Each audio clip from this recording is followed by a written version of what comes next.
দেশটাকে সামনের দিকে এগিয়ে নিয়ে যেতে অন্তর্বর্তী সরকার কি সঠিক পথে এগুচ্ছে? জনমনে এখন নানা প্রশ্ন।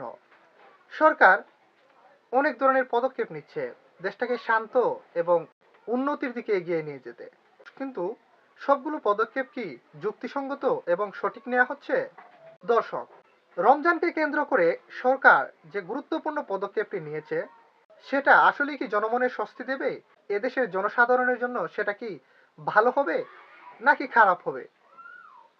অন্তর্বর্তী সরকারের প্রধান উপদেষ্টা ডক্টর ইউনূস খুব চমৎকারী একটা সিদ্ধান্ত নিয়েছেন, যে সিদ্ধান্তের কারণে এই দেশের সাধারণ জনগণ তাদের দ্রব্যমূল্যগুলা তারা তাদের হাতের নাগালের মধ্যে পাবে বলে অনেকেই ধারণা করছেন।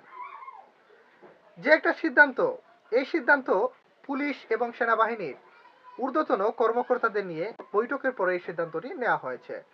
ডক্টর ইউনূস বলেছেন, রমজানকে কেন্দ্র করে যারা চাঁদাবাজি করবে, টেন্ডারবাজি করবে এবং জনমনে নানা বিশৃঙ্খলা তৈরি করে জনমনে একটা আতঙ্ক সৃষ্টি করবে, তাদের ব্যাপারে 0% টলারেন্স, তাদেরকে কোনো ছাড় দেয়া হবে না। অপারেশন ডেভিল হান্ট এটা হচ্ছে তারই একটা অংশ। রমজানকে কেন্দ্র করে কোনো ধরনের সিন্ডিকেট সেটা প্রশ্নই আসে না। এই সিন্ডিকেটের হাত একেবারে ভেঙে গুড়িয়ে দেয়া হবে। এইরকমই একটা চমৎকারী সিদ্ধান্ত নিয়েছেন ডক্টর ইউনূস। অনেকেই মনে করছেন যে এরকম একটা সিদ্ধান্ত দেশ এবং জনগণের কল্যাণ বয়ে আনবে, এটা নিশ্চিত, যদি এই অপারেশনটার সঠিক প্রয়োগ করা হয়। কিন্তু এই অপারেশনটা কতটুকু সফলতার দিকে?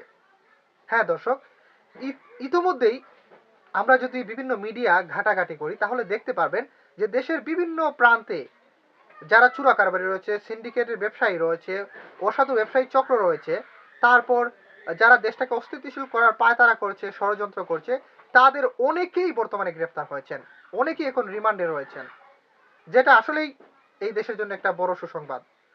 কিন্তু মির্জা আব্বাস হঠাৎ করেই গতকালকে একটা বক্তব্য দিলেন, যেটা আসলে শোনার পর অনেকের গা শিউরে উঠেছে, অনেকেই চমকে উঠেছেন।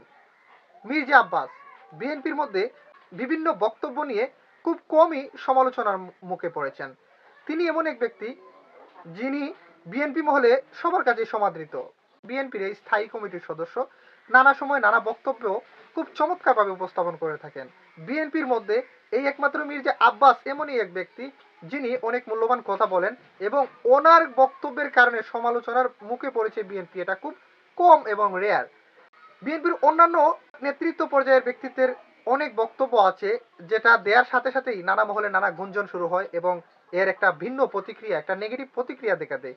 কিন্তু একমাত্র মির্জা আব্বাসের বক্তব্যগুলাই জনসাধারণের মাঝে খুব ব্যাপক জনপ্রিয়তা পায়। তিনি হঠাৎ করে এমন সুন্দর একটা বক্তব্য দিয়েছেন যেটা জনমনে একটা প্রশংসা কুড়িয়েছে।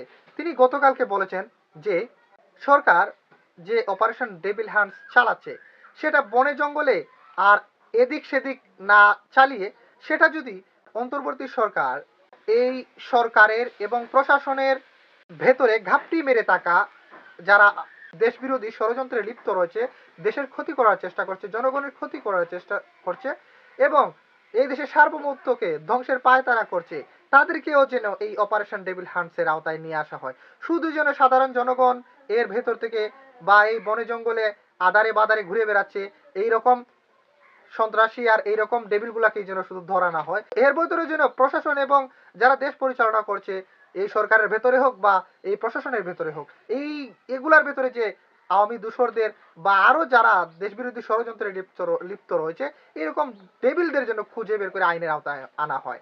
এই যে একটা খুব সুন্দর একটা বক্তব্য তিনি দিয়েছেন, সেটা গতকালকে থেকেই ব্যাপক প্রশংসা করেছে এই বক্তব্যটি। ওনার বক্তব্যের সমর্থনে অনেকেই বিভিন্ন পোস্ট করছেন, অনেক মিডিয়া কথা বলছে। সময় উপযোগী একটা বক্তব্য দিয়েছেন মির্জা আব্বাস। এই সরকারকে দেশের উন্নয়নে, দেশের জনগণের স্বার্থে, দেশের সার্বভৌমত্বের স্বার্থে অবশ্যই সারা দেশে অপারেশন ডেভিল হান্টস চালানোর পাশাপাশি প্রশাসন এবং সচিবালয় এবং সেনাবাহিনী, নৌবাহিনী, বিমানবাহিনী যত ধরনের প্রশাসনিক কার্যক্রমের পরিচালনার কেন্দ্র রয়েছে সব জায়গায় যেন এই অপারেশনটা চালু রাখা হয়, সবাই যেন এর আওতায় আসে, তাহলেই একমাত্র দেশের মধ্যে একটা সুন্দর শান্তি শৃঙ্খলা এবং দেশের সার্বভৌমত্ব বজায় থাকবে বলে সকলেই আশা করেন।